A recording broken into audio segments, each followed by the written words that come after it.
ಉತ್ತರ ಕರ್ನಾಟಕ ನ್ಯೂಸ್, ಇದು ಕನ್ನಡದ ಉಸಿರು. ಇನ್ನು ಸರ್ಕಾರದ ವೇತನ ಪಡೆದು ಸರ್ಕಾರಿ ಶಾಲೆಯಲ್ಲಿ ಕರ್ತವ್ಯ ನಿರ್ವಹಿಸಬೇಕಾದಂತಹ ಶಿಕ್ಷಕರೇ ತಮ್ಮದೇ ಖಾಸಗಿ ಶಾಲೆಯನ್ನ ನಡೆಸಿ ಅಲ್ಲಿಯೇ ಬೋಧನೆ ಮಾಡುತ್ತಿರುವ ಗಂಭೀರ ಆರೋಪವೊಂದು ಬೀದರ್ ಜಿಲ್ಲೆಯ ಚಟಗುಪ್ಪ ತಾಲೂಕಿನ ಮಂಗಲ್ಗಿ ಗ್ರಾಮದಲ್ಲಿ ಕೇಳಿ ಬಂದಿದೆ. ತಾಳ್ಮಡಿಗಿ ಗ್ರಾಮದ ಸರ್ಕಾರಿ ಉರ್ದು ಶಾಲೆ ಶಿಕ್ಷಕ ಅಲಿಮುದ್ದೀನ್ ಖಾದ್ರಿ ಕಳೆದ 10 ರಿಂದ 12 ವರ್ಷಗಳಿಂದ ಮಂಗಲ್ಗಿ ಗ್ರಾಮದ ಸರ್ಕಾರಿ ಉರ್ದು ಶಾಲೆಯ ಪಕ್ಕದಲ್ಲಿ ಖಾಸಗಿ ಇಂಗ್ಲಿಷ್ ಮಾಧ್ಯಮ ಶಿಕ್ಷಣ ಸಂಸ್ಥೆಯನ್ನ ನಡೆಸುತ್ತಿದ್ದಾರೆ ಎಂದು ಗ್ರಾಮಸ್ಥರು ಆರೋಪಿಸಿದ್ದಾರೆ. ಈ ಕುರಿತು ಹಲವು ಬಾರಿ ಶಿಕ್ಷಣ ಇಲಾಖೆಗೆ ದೂರು ನೀಡಿದ್ರು ಯಾವುದೇ ಪರಿಣಾಮಕಾರಿ ಕ್ರಮ ಕೈಗೊಳ್ಳಲಾಗಿಲ್ಲ ಅಂತ ಅವರು ಅಸಮಾಧಾನ ವ್ಯಕ್ತಪಡಿಸಿದ್ದಾರೆ. ಇತ್ತೀಚೆಗೆ ಗ್ರಾಮಸ್ಥರು ಶಿಕ್ಷಣ ಇಲಾಖೆ ಹಾಗೂ ಲೋಕಾಯುಕ್ತರಿಗೆ ಮತ್ತೊಮ್ಮೆ ದೂರು ಸಲ್ಲಿಸಿದ ಬಳಿಕ ಹುಮ್ನಾಬಾದ್ ಕ್ಷೇತ್ರ ಶಿಕ್ಷಣಾಧಿಕಾರಿ ಪ್ರಕರಣದ ಕುರಿತು ತನಿಖೆ ನಡೆಸಿದ್ದಾರೆ. ಇನ್ನು ತನಿಖೆ ಬಳಿಕ ಸುಮಾರು 15 ದಿನಗಳ ಹಿಂದೆ ಬೀದರ್ ಜಿಲ್ಲಾ ಸಾರ್ವಜನಿಕ ಶಿಕ್ಷಣ ಇಲಾಖೆಯ ಉಪನಿರ್ದೇಶಕರಿಗೆ ಸಂಬಂಧಿತ ಶಿಕ್ಷಕರು ಕರ್ತವ್ಯದಿಂದ ಬಿಡುಗಡೆಗೊಳಿಸುವಂತೆ ಪತ್ರವನ್ನು ಕೂಡ ಬರೆದಿದ್ದಾರೆ. ಆದರೆ ಆದೇಶ ಹೊರಬಿದ್ದು 15 ದಿನಗಳು ಕಳೆದರೂ ಕೂಡ ಶಿಕ್ಷಕರನ್ನ ಇನ್ನೂ ಕರ್ತವ್ಯದಿಂದ ಬಿಡುಗಡೆಗೊಳಿಸದಿರುವುದು ಹಲವು ಅನುಮಾನಗಳಿಗೆ ಕಾರಣವಾಗಿದೆ. ಕ್ಷೇತ್ರ ಶಿಕ್ಷಣಾಧಿಕಾರಿಯ ಆದೇಶ ಜಾರಿಗೆ ಏಕೆ ವಿಳಂಬವಾಗುತ್ತಿದೆ? ಅಧಿಕಾರಿಗಳು ಯಾರ ಒತ್ತಡಕ್ಕೆ ಮಣಿದಿದ್ದಾರೆ ಅಥವಾ ಇನ್ಯಾವ ಕಾರಣದಿಂದ ಕ್ರಮ ಕೈಗೊಳ್ಳುತ್ತಿಲ್ಲ ಎಂಬ ಪ್ರಶ್ನೆಗಳು ಸಾರ್ವಜನಿಕ ವಲಯದಲ್ಲಿ ಕೇಳಿ ಬರುತ್ತವೆ. ಒಂದೆಡೆ ಸರ್ಕಾರಿ ಶಾಲೆಗಳ ಅಭಿವೃದ್ಧಿಗೆ ಸರ್ಕಾರ ಕೋಟ್ಯಾಂತರ ರೂಪಾಯಿ ವೆಚ್ಚ ಮಾಡುತ್ತಿದ್ರೆ, ಮತ್ತೊಂದೆಡೆ ಸರ್ಕಾರಿ ಶಿಕ್ಷಕರ ವಿರುದ್ಧ ಇಂತಹ ಆರೋಪಗಳು ಕೇಳಿ ಬಂದರೂ ಕೂಡ ತನಿಖೆಯ ನಂತರ ಕೂಡ ಕ್ರಮ ಜರುಗದಿರುವುದು ಶಿಕ್ಷಣ ಇಲಾಖೆಯ ಕಾರ್ಯವೈಖರಿಯ ಬಗ್ಗೆ ಗಂಭೀರ ಪ್ರಶ್ನೆಗಳನ್ನು ಎಬ್ಬಿಸಿದೆ. ಇನ್ನು ಪ್ರಕರಣದ ಕುರಿತು ಸಂಬಂಧಪಟ್ಟ ಅಧಿಕಾರಿಗಳು ಯಾವ ನಿರ್ಧಾರ ಕೈಗೊಳ್ಳುತ್ತಾರೆ ಎಂಬುದನ್ನು ಕಾದು ನೋಡಬೇಕಿದೆ. ಬೀದರ್ನ Rotary Club of Bidar silver star ತನ್ನ 2025-26ನೇ ಸಾಲಿನ ಕೊನೆಯ 3 ಸೇವಾ ಯೋಜನೆಗಳನ್ನ ಬೀದರ್ ತಾಲೂಕಿನ ಗೋಡಂಪಳ್ಳಿ ಗ್ರಾಮದ ಅಟಲ್ ಬಿಹಾರ್ ವಾಜಪೇಯಿ ಸರ್ಕಾರಿ ಶಾಲೆಯಲ್ಲಿ ಯಶಸ್ವಿಯಾಗಿ ಪೂರ್ಣಗೊಳಿಸಿದೆ. ಶಿಕ್ಷಣ ಮತ್ತು ವಿದ್ಯಾರ್ಥಿಗಳ ಭವಿಷ್ಯಕ್ಕೆ ನೆರವಾಗುವ ಉದ್ದೇಶದಿಂದ Rotary Club of Bidar silver star ವಿವಿಧ ಸೇವಾ ಕಾರ್ಯಕ್ರಮಗಳನ್ನ ಗೋಡಂಪಳ್ಳಿ ಗ್ರಾಮದಲ್ಲಿ ಹಮ್ಮಿಕೊಂಡಿತ್ತು. ಇನ್ನು ಕ್ಲಬ್ನ ನಿರ್ದೇಶಕರಾದ ಮನೀಶ್ ಸಿಂಧೋಲ್ ಅವರ ಪ್ರಾಯೋಜಕತ್ವದಲ್ಲಿ ವಿದ್ಯಾರ್ಥಿಗಳಿಗೆ 350 ನೋಟ್ಬುಕ್ಗಳನ್ನು ವಿತರಿಸಲಾಯಿತು. ಅಲ್ಲದೆ ಕ್ಲಬ್ನ ಯೋಜನಾ ನಿರ್ದೇಶಕಿ ಪೂಜಾ ಕೊಂಡಿಯವರ ಸಹಯೋಗದಲ್ಲಿ ಶಾಲಾ ಗ್ರಂಥಾಲಯಕ್ಕಾಗಿ 200 ಜೆಇಇ ಮತ್ತು ನೀಟ್ ಪರೀಕ್ಷೆಯ ಪಠ್ಯ ಪುಸ್ತಕಗಳನ್ನು ನೀಡಲಾಯಿತು. ಇನ್ನು ಶಾಲಾವರಣದಲ್ಲಿ ಹಸಿರು ಪರಿಸರ ನಿರ್ಮಿಸುವ ಉದ್ದೇಶದೊಂದಿಗೆ ಆನಂದ್ ಕುಲಕರ್ಣಿ ಅವರ ಪ್ರಾಯೋಜಕತ್ವದಲ್ಲಿ ನೆರಳೆ, ತೆಂಗು, ಬಾಳೆ, ಕರಿಬೇವು, ಸೀಬೆ ಹಾಗೂ ಮಾವಿನ ಗಿಡಗಳನ್ನು ಶಾಲಾವರಣದಲ್ಲಿ ನೆಡಲಾಯಿತು. ಇದೇ ವೇಳೆ ವಿದ್ಯಾರ್ಥಿಗಳ ಉನ್ನತ ಶಿಕ್ಷಣಕ್ಕೆ ಉತ್ತೇಜನ ನೀಡುವ ಉದ್ದೇಶದಿಂದ ಸುಮಾರು 1 ಲಕ್ಷ ರೂಪಾಯಿ ಮೌಲ್ಯದ ಉಚಿತ ಜೆಇಇ ಮತ್ತು ನೀಟ್ ತರಬೇತಿಯನ್ನು 1 ವರ್ಷದವರೆಗೆ ಪ್ರತಿ ವಾರ ನಡೆಸಲಾಗುವುದು ಎಂದು ಮನೀಶ್ ಸಿಂಧೋಲ್ ಘೋಷಿಸಿದರು. ಕಾರ್ಯಕ್ರಮದಲ್ಲಿ Rotary club Bidar silver star ಅಧ್ಯಕ್ಷ ಆದೀಶ್ ಆರ್ ವಾಲಿ, ಉಪಾಧ್ಯಕ್ಷ ಆನಂದ್ ಕೊಟ್ಟರ್ಕಿ, ಶಾಲೆ ಪ್ರಾಂಶುಪಾಲರು ಮತ್ತು ಸಿಬ್ಬಂದಿ ವರ್ಗ ಉಪಸ್ಥಿತರಿದ್ದರು. ಎಲ್ಲರಿಗೂ ನಮಸ್ಕಾರ. ಇವತ್ತಿನ ದಿನ ನಾವು Rotary Club of Bidar silver star ರಚನೆ ಮಾಡಿದ್ದೀವಿ. ಇದು ಸುಮಾರು ಒಂದು 3 ತಿಂಗಳಿಂದ ಇದು ನಮ್ಮ ಪ್ರಾಜೆಕ್ಟ್ ಪ್ಲಾನ್ ಮಾಡಿದ್ದೀವಿ. ಮನೀಶ್ ಸಿಂಧೋಲ್ ಅವರು ಡೈರೆಕ್ಟರ್ ಇದ್ದಾರೆ ನಮ್ಮ ಕ್ಲಬ್ ಅಲ್ಲಿ, ಅನ್ಕೊಟ್ಟಿದ್ರು ಉಪಾಧ್ಯಕ್ಷರಿದ್ದಾರೆ ನಮ್ಮ ಕ್ಲಬ್ ಅಂತ. ಸೊ ಒಂದು 3 ತಿಂಗಳ ಹಿಂದೆ ಈ ಪ್ರಾಜೆಕ್ಟ್ ಪ್ಲಾನ್ ಮಾಡಿದ್ದೀವಿ. ಏನಂದ್ರೆ ಒಂದು ಲೈಬ್ರರಿ, ನಮ್ಮ ಶಾಲೆ ಲೈಬ್ರರಿ ಇದೆಲ್ಲ ಅದನ್ನ ಬುಕ್ಸ್ ಕೊಡ್ಬೇಕಂತ ಒಂದು ಸೆಟಪ್ ಮಾಡ್ಬೇಕಂತ, ಅಡಿಷನಲ್ ಬುಕ್ಸ್ ಕೊಡ್ಬೇಕಂತ ಪ್ಲಾನ್ ಮಾಡಿದ್ವಿ. ಅದ್ರ ಜೊತೆ ನೋಟ್ ಬುಕ್ಸ್ ಕೊಡ್ತಾ ಇದ್ದೀವಿ. ಪ್ಲಸ್ ಒಂದು ನ್ಯೂಟ್ರಿಷನ್ ಗಾರ್ಡನ್ ಅಂತ ಸೆಟಪ್ ಮಾಡ್ತಾ ಇದ್ದೀವಿ. ಇಲ್ಲಿ ನಿಮ್ಮ ಸ್ಕೂಲ್ ಆವರಣದಲ್ಲೇ ಒಂದು 5 ಏನಂತಾರೆ ಈಗ ಪ್ಲಾಂಟ್ಸ್ ಎಲ್ಲ ತಂದಿದ್ದೀವಿ. ಮುಂದೆ ಹಾಗೆ ಇನ್ನೊಂದು 10 ಪ್ಲಾಂಟ್ಸ್ ಎಲ್ಲ ತಂದ ನಂತರ ನಾವು ಅದು ಫೌಂಡೇಶನ್ ಹಾಕ್ತೀವಿ.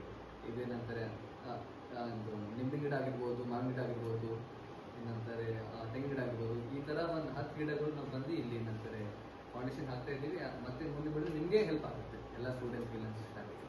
ಸೊ ಈಗ ಸ್ವಲ್ಪ ಬಂದು ನಮಗೆ ಹೆಲ್ಪ್ ಮಾಡಿ ಬುಕ್ಸ್ ತಗೊಂಡ್ಬಿಟ್ಟು ಹಾಗೆ ಎಕ್ಸ್ಪರ್ಟ್ ಇಂದ ಏನಂತಾರೆ ನೀಟು ಜೆಇಇದು ರೆಫರೆನ್ಸ್ ಬುಕ್ಸ್, ಟೆಕ್ಸ್ಟ್ ಬುಕ್ಸ್ ಎಲ್ಲ ಇದೆ. ನಿಮಗೆಲ್ಲ ಹೆಲ್ಪ್ ಆಗುತ್ತೆ ನಿಮ್ದು ಕೋಚಿಂಗ್ ಸಲುವಾಗಿ. ಸೊ ಅದನ್ನೆಲ್ಲ ಸದುಪಯೋಗ ಪಡಿ. ಧನ್ಯವಾದ. ಇನ್ನು ಕಲಬುರಗಿಯಲ್ಲಿ ಟಾಪ್ 10 ರೌಡಿಗಳ ರೌಡಿ ಪರೇಡ್ ನಡೆಸಿರುವಂತದ್ದು ಇವತ್ತು ಪೊಲೀಸ್ ಅಧಿಕಾರಿಗಳು. ಕಲಬುರಗಿ ಪೊಲೀಸ್ ಕಮಿಷನರ್ ಕಚೇರಿಯಲ್ಲಿ ಇವತ್ತು ರೌಡಿ ಪರೇಡ್ ಜರುಗಿದೆ. ಪೊಲೀಸ್ ಆಯುಕ್ತ ಡಾಕ್ಟರ್ ಶರಣಪ್ಪ ಎಸ್ಡಿ ಅವರಿಂದ ರೌಡಿಗಳಿಗೆ ಕ್ಲಾಸ್ ತೆಗೆದುಕೊಳ್ಳಲಾಗಿದೆ. ಕಮಿಷನರೇಟ್ ವ್ಯಾಪ್ತಿಯ 10 ಠಾಣೆಗಳಿಂದ 60 ರೌಡಿಗಳ ಪರೇಡ್ ನಡೆದಿರುವಂತದ್ದು. ರೂಢಿಗತ ರೌಡಿಗಳು ಆಕ್ಟಿವ್ ರೌಡಿಗಳಿಗೆ ಬಿಸಿ ಮುಟ್ಟಿಸಿದ್ದಾರೆ ಡಾಕ್ಟರ್ ಶರಣಪ್ಪ ಅವರು. ಹಾಗಾಗಿ ಇವತ್ತು ಟಾಪ್ 10 ರೌಡಿಗಳಿಗೆ ರೌಡಿ ಪರೇಡ್ ಅನ್ನು ನಡೆಸಿ ಶಾಕ್ ಅನ್ನ ಕೊಟ್ಟಿದ್ದಾರೆ ಪೊಲೀಸ್ ಅಧಿಕಾರಿಗಳು. ರೌಡಿಸಮ್ ಮತ್ತು ಇಲ್ಲಿಗಲ್ ಆಕ್ಟಿವಿಟೀಸ್ ಅಂತ ನಿರಂತರವಾಗಿ ನಾವು ಫಾಲೋ ಮಾಡ್ತಾ ಇದ್ದೀವಿ. I repeat, 0 tolerance for any kind of rowdyism or illegal activities. Or organised crimes. ಆ ಒಂದು ಹಿನ್ನೆಲೆಯಲ್ಲಿ ನಿರಂತರವಾಗಿ ರೌಡಿ ಚಟುವಟಿಕೆಗಳ ಮೇಲೆ, ರೌಡಿಗಳ ಮೇಲೆ ಒಂದು ನಿಗಾ ಇಟ್ಟಿದ್ದೀವಿ. ಅದು ಇನ್ನಷ್ಟು ಪರಿಣಾಮಕಾರಿಯಾಗಿ ಮಾಡಲಿಕ್ಕೋಸ್ಕರ ಪೊಲೀಸ್ ಸ್ಟೇಷನ್ ಮಟ್ಟದಲ್ಲಿ ಆ್ಯಂಟಿ ರೌಡಿ ಸ್ಕ್ವಾಡ್ ಅಂತ ಫಾರ್ಮ್ ಮಾಡಿದ್ದೀವಿ. ಪ್ರತಿ ಸ್ಟೇಷನಲ್ಲಿ ಇನ್ಸ್ಪೆಕ್ಟರ್ ಮತ್ತು ಅವರಿಗೆ ಅಸಿಸ್ಟ್ ಮಾಡಲಿಕ್ಕೆ 5 ರಿಂದ 6 ಜನ ಸಿಬ್ಬಂದಿ ಇರ್ತಾರೆ. ಸೊ ಈಗಾಗಲೇ ನಾವು ಎಲ್ಲ ಸ್ಟೇಷನ್ ಲೆವೆಲಲ್ಲಿ ರೌಡಿ ಪರೇಡನ್ನು ಮಾಡಿದ್ದೀವಿ ಮತ್ತು ಅವ್ರ ರೌಡಿಗಳ ಏನು ಒಂದು ಡಾಸಿಯರ್ ಇದೆ, ರೆಕಾರ್ಡ್ಸ್ ಇದೆ, ಅದನ್ನು ಅಪ್ಡೇಟ್ ಮಾಡ್ತಾ ಇದ್ದೀವಿ. ಯಾರು ರೌಡಿಗಳು ಕೋರ್ಟಿಗೆ ಅಟೆಂಡ್ ಆಗ್ತಾ ಇಲ್ಲ, ಯಾರ ಮೇಲೆ ಪೆಂಡಿಂಗ್ ವಾರಂಟ್ಸ್ ಇದೆ ಮತ್ತು ಯಾರು ರಿಪೀಟಾಗಿ ಇತ್ತೀಚೆಗೆ ಭಾಗವಹಿಸಿದ್ದಾರೆ ಅವ್ರ ಮೇಲೆ ಪರಿಣಾಮಕಾರಿಯಾಗಿ ಒಂದು ಕ್ರಮ ಕೈಗೊಳ್ಳಲಿಕ್ಕೆ ಐಡೆಂಟಿಫೈ ಮಾಡಿದ್ದೀವಿ. ಯಾರು ಗಡೀಪಾರಿಗೆ. ಬೀದರ್ ಜಿಲ್ಲೆಯ ಬಸವ ಕಲ್ಯಾಣ ತಾಲೂಕಿನ ಮಾಜಿ ಶಾಸಕ ದಿವಂಗತ ಬಿ ನಾರಾಯಣ ರಾವ್ ಅವರ ಜನ್ಮದಿನದ ನಿಮಿತ್ತ ಅಭಿಮಾನಿಗಳು ಹಾಗೂ ಕಾರ್ಯಕರ್ತರಿಂದ ನಗರದ ಸಾರ್ವಜನಿಕ ಆಸ್ಪತ್ರೆಯಲ್ಲಿ ಹಣ್ಣು ಹಂಪಲು ವಿತರಣೆ ಮಾಡಲಾಯಿತು. ಈ ಸಂದರ್ಭದಲ್ಲಿ ಮಾತನಾಡಿದ ಮುಖಂಡರು, ಬಿ ನಾರಾಯಣ ರಾವ್ ಅವರು ತಾಲೂಕಿನ ಸರ್ವತೋನ್ಮುಖ ಅಭಿವೃದ್ಧಿಗೆ ಒತ್ತು ನೀಡಿ ಜನರ ಮನದಲ್ಲಿ ಉಳಿದಿದ್ದಾರೆ. ದೀನ ದಲಿತರು, ಹಿಂದುಳಿದ ವರ್ಗಗಳ ಪರ ಧ್ವನಿ ಎತ್ತಿದ ಮಹಾನ್ ನಾಯಕರಾಗಿದ್ರು. ನೂತನ ಅನುಭವ ಮಂಟಪ ನಿರ್ಮಾಣಕ್ಕಾಗಿ ಅಧಿವೇಶನದಲ್ಲಿ ಧ್ವನಿ ಎತ್ತಿದ ನಾಯಕರು ಕೂಡ ಇವರು ಆಗಿದ್ರು ಅಂತ ಸ್ಮರಿಸಿದ್ರು. ಡಿಕೆ ಶಿವಕುಮಾರ್ ಮುಖ್ಯಮಂತ್ರಿ ಹುದ್ದೆಗೇರಿದ ಬೆನ್ನಲ್ಲೇ ರಾಜ್ಯದಲ್ಲಿ ಗ್ಯಾರಂಟಿ ಫಲಾನುಭವಿಗಳ ಪರಿಶೀಲನೆ ಜೋರಾಗಿ ನಡೆಯುತ್ತಿದೆ. ಬೀದರ್ ಜಿಲ್ಲೆಯಲ್ಲಿಯೂ ಸಹ ಗೃಹ ಜ್ಯೋತಿ ಯೋಜನೆಯ ಅನರ್ಹ ಫಲಾನುಭವಿಗಳ ಪತ್ತೆ ಕಾರ್ಯಕ್ಕೆ ಜೆಸ್ಕಾಂ ಅಧಿಕಾರಿಗಳು ಮುಂದಾಗಿದ್ದಾರೆ. ಮನೆ ಮನೆಗೆ ತೆರಳಿ ವಿದ್ಯುತ್ ಮೀಟರ್ಗಳ ಪರಿಶೀಲನೆ ನಡೆಸುತ್ತಿರುವ ಅಧಿಕಾರಿಗಳು ಯೋಜನೆಗೆ ಸಲ್ಲಿಸಿರುವ ದಾಖಲೆಗಳು ಮತ್ತು ಬಳಕೆಯ ವಿವರಗಳನ್ನು ಪರಿಶೀಲಿಸುತ್ತಿದ್ದಾರೆ. ಬೀದರ್ ನಗರದ ರಾಂಪುರೆ ಕಾಲೋನಿ, ವಿದ್ಯಾನಗರ್, ಶಿವನಗರ್ ಸೇರಿದಂತೆ ಜಿಲ್ಲೆಯ ವಿವಿಧ ಪ್ರದೇಶಗಳಲ್ಲಿ ಜೆಸ್ಕಾಂ ಅಧಿಕಾರಿಗಳು ಮನೆ ಮನೆಗೆ ಭೇಟಿ ನೀಡಿ ವಿದ್ಯುತ್ ಮೀಟರ್ಗಳ ಪರಿಶೀಲನೆ ನಡೆಸುತ್ತಿದ್ದಾರೆ. ಒಂದೇ ಮನೆಯಲ್ಲಿರುವ ಒಂದಕ್ಕಿಂತ ಹೆಚ್ಚು ಮೀಟರ್ಗಳು, ಮೀಟರ್ ಯಾರ ಹೆಸರಿನಲ್ಲಿದೆ, ಮಾಸಿಕ ವಿದ್ಯುತ್ ಬಳಕೆಯಷ್ಟು, ಗೃಹ ಜ್ಯೋತಿ ಯೋಜನೆಯ ಸೌಲಭ್ಯ ಪಡೆಯುತ್ತಿರುವವರು ಸಲ್ಲಿಸಿರುವ ದಾಖಲೆಗಳು ಸಮರ್ಪಕವಾಗಿಯೇ ಎಂಬುದನ್ನು ಅಧಿಕಾರಿಗಳು ಪರಿಶೀಲಿಸುತ್ತಿದ್ದಾರೆ. ಇನ್ನು ಯೋಜನೆಗೆ ಅನರ್ಹರಾಗಿರುವ ಫಲಾನುಭವಿಗಳನ್ನು ಗುರುತಿಸಿ ಸರ್ಕಾರದ ಸೌಲಭ್ಯವು ಅರ್ಹರಿಗೆ ಮಾತ್ರ ತಲುಪುವಂತೆ ಮಾಡುವ ಉದ್ದೇಶದಿಂದ ಈ ವಿಶೇಷ ಪರಿಶೀಲನೆ ನಡೆಯುತ್ತಿದೆ. ಬೀದರ್ ಜಿಲ್ಲೆಯ 2 ರೌಡಿ ಶೀಟರ್ಗಳಿಗೆ ಗಡೀಪಾರನ್ನ ಮಾಡಲಾಗಿದೆ. ಬೀದರ್ ಜಿಲ್ಲೆಯ ಅಪರಾಧ ನಿಯಂತ್ರಣಕ್ಕೆ ಬೀದರ್ ಪೊಲೀಸರು ಮತ್ತೊಂದು ಮಹತ್ವದ ಹೆಜ್ಜೆಯನ್ನ ಇಟ್ಟಿದ್ದಾರೆ. ಕಾನೂನು ಸುವ್ಯವಸ್ಥೆ ಕಾಪಾಡಲು ಗಡೀಪಾರು ಅಸ್ತ್ರವನ್ನ ಪ್ರಯೋಗಿಸಿದ್ದೇ ಪೊಲೀಸ್ ಇಲಾಖೆ. ಗಾಂಧಿಗಂಜ್ ಪೊಲೀಸ್ ಠಾಣೆ ವ್ಯಾಪ್ತಿಯ 2 ರೌಡಿಗಳ ವಿರುದ್ಧ ಕಠಿಣ ಕ್ರಮ ಕೈಗೊಂಡಿದೆ ಪೊಲೀಸ್ ಇಲಾಖೆ. MOB ಶೀಟರ್ ರೆಹಮತ್ ಹುಸೇನ್ಗೆ ಉತ್ತರ ಕನ್ನಡ ಜಿಲ್ಲೆಗೆ ಗಡೀಪಾರು ಮತ್ತು MOB ಶೀಟರ್ ಜಾವೇದ್ ಅಲಿಗೆ ಚಾಮರಾಜನಗರ ಜಿಲ್ಲೆಗೆ ಗಡೀಪಾರನ್ನ ಮಾಡಲಾಗಿದೆ. ರೆಹಮತ್ ಹುಸೇನ್ ವಿರುದ್ಧ 6 ಕ್ರಿಮಿನಲ್ ಪ್ರಕರಣಗಳು ದಾಖಲಾಗಿದೆ. ಜಾವೇದ್ ಅಲಿ ವಿರುದ್ಧ 5 ಪ್ರಕರಣಗಳು ದಾಖಲಾಗಿದ್ದು, ಸುಲಿಗೆ, ಕಳ್ಳತನ, ಅಕ್ರಮ ಗಾಂಜಾ ಮಾರಾಟ ಮತ್ತು ಸಾಗಾಟ ಪ್ರಕರಣಗಳು ದಾಖಲಾಗಿರುವ ಹಿನ್ನೆಲೆ ಗಡೀಪಾರನ್ನ ಮಾಡಲಾಗಿದೆ. ಯುವಕರು ಹಾಗೂ ವಿದ್ಯಾರ್ಥಿಗಳ ಬದುಕು ಹಾಳು ಮಾಡುತ್ತಿದ್ದ MOB ಶೀಟರ್ಗಳ ವಿರುದ್ಧ ಕ್ರಮ ಕೈಗೊಳ್ಳಲಾಗಿದೆ. ಗಡೀಪಾರು ಮೂಲಕ ರೌಡಿ ಶೀಟರ್ಗಳಿಗೆ ಎಚ್ಚರಿಕೆಯ ಸಂದೇಶವನ್ನು ರವಾನಿಸಿದೆ ಬೀದರ್ ಜಿಲ್ಲಾ ಪೊಲೀಸ್ ಇಲಾಖೆ. ದೇಶದಾದ್ಯಂತ ವಾಣಿಜ್ಯ ಬಳಕೆಯ 19 ಕೆಜಿ LPG ಕಮರ್ಷಿಯಲ್ ಸಿಲಿಂಡರ್ ಬೆಲೆಯಲ್ಲಿ ಸುಮಾರು 183 ರೂಪಾಯಿಯಷ್ಟು ಇಳಿಕೆ ಮಾಡಲಾಗಿದೆ. ಕೇಂದ್ರ ಸರ್ಕಾರದ ಈ ನಿರ್ಧಾರ ಹೋಟೆಲ್, ರೆಸ್ಟೋರೆಂಟ್ ಮತ್ತು ಆಹಾರ ಉದ್ಯಮದ ಮಾಲೀಕರಲ್ಲಿ ಸಂತಸ ಮೂಡಿಸಿದೆ. ದಿನನಿತ್ಯ ಹೆಚ್ಚಿನ ಪ್ರಮಾಣದಲ್ಲಿ ಕಮರ್ಷಿಯಲ್ ಸಿಲಿಂಡರ್ ಬಳಸುವ ಉದ್ಯಮಿಗಳಿಗೆ ಈ ಬೆಲೆ ಇಳಿಕೆ ಆರ್ಥಿಕವಾಗಿ ನೆರವಾಗಲಿದೆ ಅನ್ನೋ ಅಭಿಪ್ರಾಯ ಕೂಡ ವ್ಯಕ್ತವಾಗಿದೆ. ಸಿಲಿಂಡರ್ ದರ ಕಡಿಮೆಯಾಗಿರುವುದರಿಂದ ಹೋಟೆಲ್ ಉದ್ಯಮದ ನಿರ್ವಹಣಾ ವೆಚ್ಚವು ಕೂಡ ಕಡಿಮೆಯಾಗಲಿದ್ದು, ಇದು ಸಣ್ಣ ಮತ್ತು ಮಧ್ಯಮ ಉದ್ಯಮಿಗಳಿಗೆ ವಿಶೇಷ ಅನುಕೂಲಕರವಾಗಲಿದೆ. ಕೇಂದ್ರ ಸರ್ಕಾರ ಜನಸಾಮಾನ್ಯರು ಹಾಗೂ ಉದ್ಯಮಿಗಳ ಹಿತದೃಷ್ಟಿಯಿಂದ ಕೈಗೊಂಡಿರುವ ಮತ್ತೊಂದು ಮಹತ್ವದ ಕ್ರಮ ಇದಾಗಿದೆ ಅಂತ ಹಲವು ಹೋಟೆಲ್ ಮಾಲೀಕರು ಮೆಚ್ಚುಗೆಯನ್ನು ವ್ಯಕ್ತಪಡಿಸಿದ್ದಾರೆ. ಪ್ರಧಾನಿ ನರೇಂದ್ರ ಮೋದಿ ನೇತೃತ್ವದ ಕೇಂದ್ರ ಸರ್ಕಾರದ ಈ ಕ್ರಮವನ್ನು ಹೋಟೆಲ್ ಮಾಲೀಕರು ಸ್ವಾಗತಿಸಿದ್ದಾರೆ. ಈ ತಿಂಗಳಿಂದ ಕಮರ್ಷಿಯಲ್ ಗ್ಯಾಸು 183 ರೂಪಾಯಿ ಕಡಿಮೆ ಆಗಿರುವಂಥದ್ದು ಭಾಳ ಸಂತೋಷದ ಸುದ್ದಿ. ಬಹುಶಃ ನಮಗೆಲ್ಲರಿಗೂ ಗೊತ್ತಿತ್ತು, ಕೊಲ್ಲಿ ಯುದ್ಧದ ಕಾರಣ ಈ ಒಂದು ಗ್ಯಾಸ್ ರೇಟು ಭಾಳ ಜಾಸ್ತಿ ಆಗಿತ್ತು. ಆದರೂ ಆ ಒಂದು ಸಮಸ್ಯೆ ಪರಿಹಾರ ಆದ ನಂತರ, ಯುದ್ಧ ನಿಂತ ನಂತರ ಈಗ 183 ರೂಪಾಯಿ ಕಡಿಮೆ ಆಗಿರುವಂಥದ್ದು ಭಾಳ ಖುಷಿಯ ಸಂಗತಿ. ಎಲ್ಲ ಉದ್ಯಮಿಗಳು ಇದನ್ನು ಖಂಡಿತವಾಗಿ ಸ್ವಾಗತಿಸ್ತಾರೆ. ಇನ್ನು ಮುಂದಿನ ದಿನಗಳಲ್ಲಿ ಇನ್ನಷ್ಟು ಈ ರೀತಿಯ ಗ್ಯಾಸಿನ ಬೆಲೆ ಕಡಿಮೆ ಆಗುವಂಥ ಎಲ್ಲ ಸಂಭವವೂ ಇದೆ.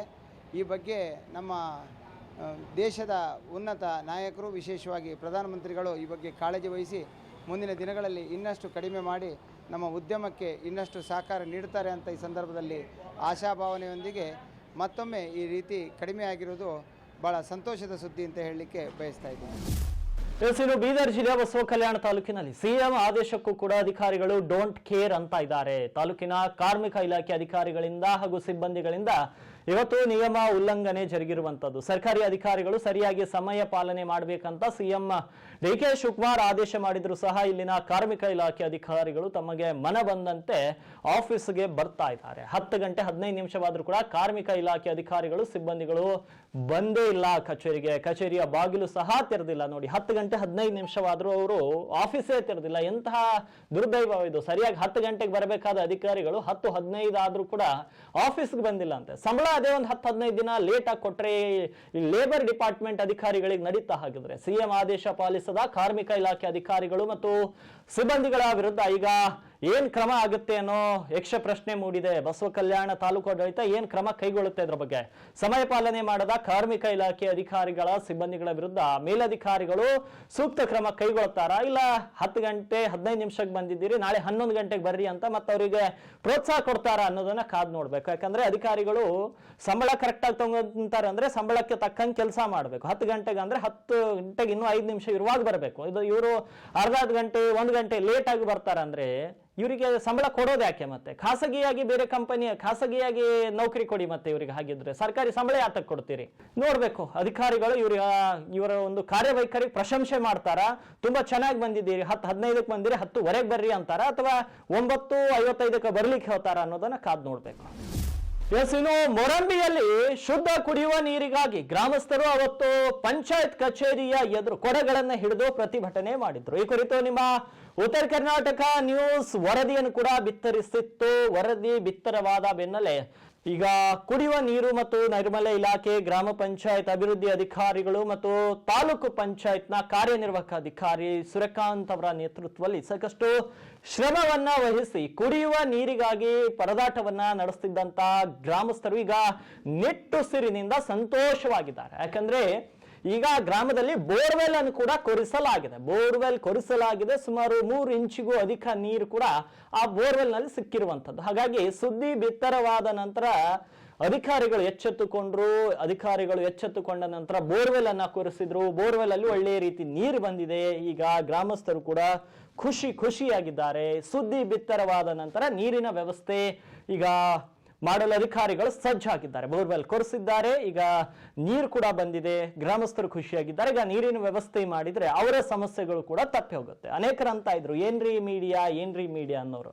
ಏನ್ರಿ ಮೀಡಿಯಾ ಅನ್ನೋರು ಇದನ್ನ ನೋಡ್ಬೇಕು. ಏನ್ರಿ ಮೀಡಿಯಾದವ್ರು ಏನ್ ಮಾಡ್ತಾರೆ ಅಂದ್ರೆ ಇದನ್ನ ಮಾಡ್ತಾರೆ. ನೀರಿನ ಸಮಸ್ಯೆ ಇತ್ತು, ನಾವು ವರದಿಯನ್ನ ಮಾಡಿದ್ವಿ, ಈಗ ಆ ಊರಲ್ಲಿ ಶಾಶ್ವತವಾಗಿ ನೀರಿನ ಸಮಸ್ಯೆ ಬಗೆಹರಿತು. ಯಾಕಂದ್ರೆ ಮಾಧ್ಯಮದಿಂದ. ಏನ್ರಿ ಮೀಡಿಯಾ ಅನ್ನೋಕ್ಕಿಂತ ಮೊದಲು ಮೀಡಿಯಾದವ್ರು ಮಾಡುವಂತಹ ಕೆಲಸಗಳನ್ನು ಕೂಡ ನೋಡ್ಬೇಕು. ಯಾರೋ 4 ಜನ ಮೀಡಿಯಾದವರು ಯಾವುದೋ ರಾಜಕೀಯ ಪಕ್ಷದ ಬಗ್ಗೆ ಪ್ರಚಾರ ಮಾಡಿದ್ರು, ಅವ್ರ ಬಗ್ಗೆ ಮಾತನಾಡಿದ್ರು ಅಂತ ಎಲ್ಲಾ ಮೀಡಿಯಾದವರನ್ನ ದೂಷಿಸುವ ಮೊದಲು ಮೀಡಿಯಾದವರನ್ನು ಕೂಡ ಸರಿಯಾಗಿ ಬಳಸ್ಕೊಳ್ಬೇಕು. ನಾವು ಜನಪರ ಕಾಳಜಿ ಉಳ್ಳುವಂತಹ ಪತ್ರಕರ್ತರು, ಜನಪರ ಕಾಳಜಿ ಉಳ್ಳುವಂತಹ ಸಂಸ್ಥೆ ನಮ್ದು. ಹಾಗಾಗಿ ಸುದ್ದಿಯನ್ನ ಬಿತ್ತರಿಸಿದ್ದೀವಿ, ಯಾರಿಗೂ ಬೆದರಿಲ್ಲ. ಸುದ್ದಿಯ ರೀತಿಯಲ್ಲಿ ಬಿತ್ತರಿಸಿದ್ದೀವಿ. ಸುದ್ದಿಯಿಂದ ಎಚ್ಚೆತ್ತುಕೊಂಡಂತ ಅಧಿಕಾರಿಗಳು ಈಗ ಬೋರ್ವೆಲ್ ಕೊರೆಸಿ ನೀರನ್ನ ಕುಡಿಸ್ತಾ ಇದ್ದಾರೆ ಈಗ ಜನರಿಗೆ. ಹಾಗಾಗಿ ಶಾಸಕರಿಗೆ, ಸಚಿವರಿಗೆ, ಅಲ್ಲಿರುವಂತಹ ಅಧಿಕಾರಿಗಳಿಗೆ ನಮ್ಮ ವಾಹಿನಿ ಕೂಡ ಧನ್ಯವಾದಗಳನ್ನ ತಿಳಿಸುತ್ತೆ. ಯಾಕಂದ್ರೆ ಕುಡಿಯುವ ನೀರಿನ ಸಮಸ್ಯೆ ಇತ್ತು, ನಾವು ಸಮಸ್ಯೆಯನ್ನ ನಿಮ್ಗೆ ಅಧಿಕಾರಿಗಳ ಗಮನಕ್ಕೆ ತಂದಿದ್ದೀವಿ, ಜನಪ್ರತಿನಿಧಿಗಳ ಗಮನಕ್ಕೆ ತಂದಿದ್ದೀವಿ. ಅವರು ಎಚ್ಚೆತ್ತುಕೊಂಡು ಬೋರ್ವೆಲ್ ಕೊರೆಸಿದ್ದಾರೆ, ಅವರಿಗೆ ಜನರಿಗೆ ನೀರು ಸಿಕ್ಕಿದೆ, ಅಧಿಕಾರಿಗಳು ಒಳ್ಳೆ ರೀತಿ ಕೆಲಸ ಮಾಡಿದ್ದಾರೆ, ಜನಪ್ರತಿನಿಧಿಗಳು ಅಧಿಕಾರಿಗಳಿಗೆ ಸೂಚನೆ ಕೊಟ್ಟಿದ್ದಾರೆ. ಹಾಗಾಗಿ ವಾಹಿನಿಯು ಕೂಡ ಅವರಿಗೆ ಧನ್ಯವಾದಗಳನ್ನ ಅರ್ಪಿಸುತ್ತೆ.